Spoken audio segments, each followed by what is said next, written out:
روس میں اور امریکہ میں شہری کیا سوچتے ہیں، لوگ کیا سوچتے ہیں، اس وقت ان کی کیا پرابلمز ہیں، وہاں کے حالات کیسے ہیں، یہ حالات جاننے کے لیے ہم نے اپنے بندگان ہیں ان سے رابطہ کیا ہے۔ پہلے ہم روس کا رخ کریں گے، وہاں پر جو ہمارے نمائندے ہیں ہم ان سے بات کریں گے۔ شاہد گھمن وہاں پر موجود ہے۔ شاہد آپ بتائیے گا اس وقت روس کی کیا صورتحال ہے؟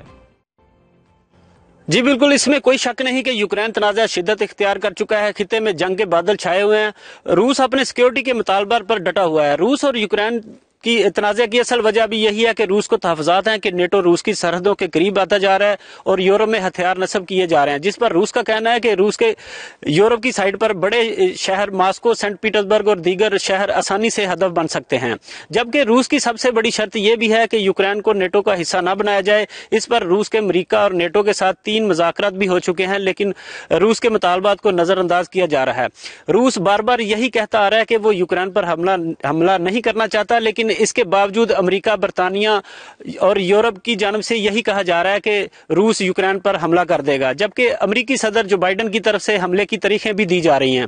امریکہ کے جانب سے سینکڑوں فوجی یورپ بھجوائے گئے ہیں اور بھاری اسلحہ یوکرین کو دیا جا رہا ہے، جس پر روس نے شدید احتجاج بھی کیا تھا کہ امریکہ اور یورپ کے ان اقدامات سے کشیدگی میں اضافہ ہوگا۔